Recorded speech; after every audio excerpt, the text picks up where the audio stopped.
So what are we seeing at the moment? We're seeing an increase in normal endemic health issues, and it's due to nutritional stress, so inadequate nutrition really, and normal diseases such as worm burdens. You wouldn't think that we have worm burdens in cattle at the moment because it's relatively hot and dry, but we're finding they're eating closer to the ground and they're picking up significant worm burdens. Some of the fecal egg counts I've been doing are up around 1,000, 1,500 eggs per gram, where normally they should be down around 200. So, and that's a lot to do with feeding behaviour. They are eating closer to the ground, they're picking up the larvae, but also they haven't got the good nutrition to help them cope with those burdens, and the same with respiratory disease. We're also seeing complications from supplementary feeds, so please avail yourself if you are buying silages or hay. If you're buying truckloads, the vendor should be giving you a feed analysis. If the feed's already landed on farm, please come into your LLS office, bring a sample about a size of a shopping bag, half of a shopping bag of a sample of the hay or the silage, and we'll get it assessed for you because there has been some nitrate toxicity. Feeds when they're cut when they're under stress, so lack of water, the nitrates can accumulate in the feed and that then becomes toxic to the cattle. So we'll assess it for that for you as well.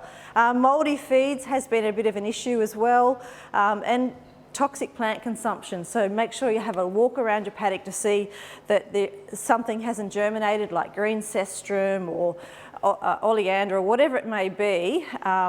Cattle need to eat something, and if they're not presented with enough feed, they'll start to graze things.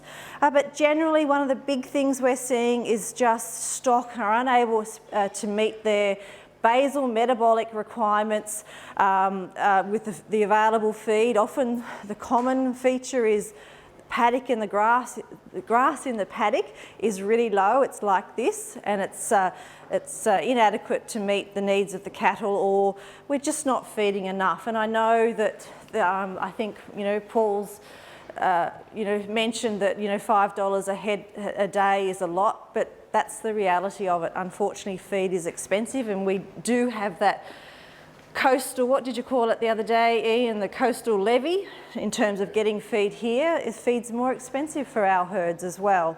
So look, I think there's four main reasons to maintain breeder condition during drought. There's probably more, but these are the four that I see.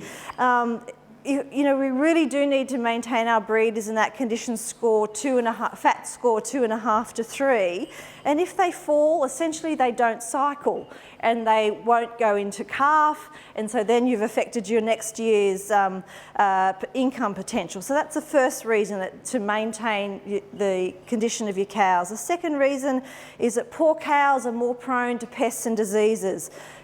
Good immune function needs energy and good nutrition to keep the cow strong.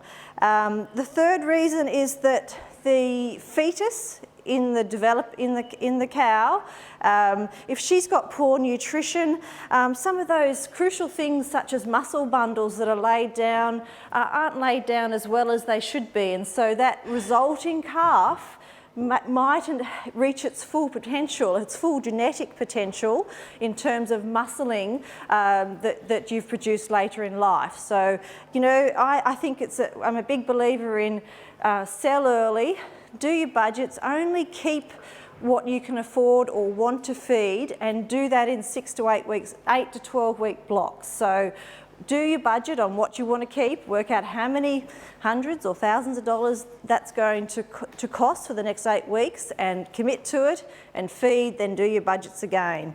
And the fourth reason, and this is what I'm seeing a lot of, is the need to maintain cow condition just so that you've got flexibility of marketing, because unfortunately I am helping a range of farms where cow condition has fallen to the point where the cows are no longer fit to load. They're at that condition score 1 or 1.5, and we can't get them off the farm. So what are the options then? So the options are that they're selling their cows that they probably wanted to keep because they're the ones in better condition, but they're the only ones we can get off the farm. And so then those cows are stuck on that farm, and they have to be fed or euthanized. So it's easy to sell a cow that's in good condition. So that's why I'm a big believer in, you know, if you've got 40 head, sell 20, whatever it is, keep 20, keep 10, keep 5, feed them well, and you know, it's a happy situation for everyone else.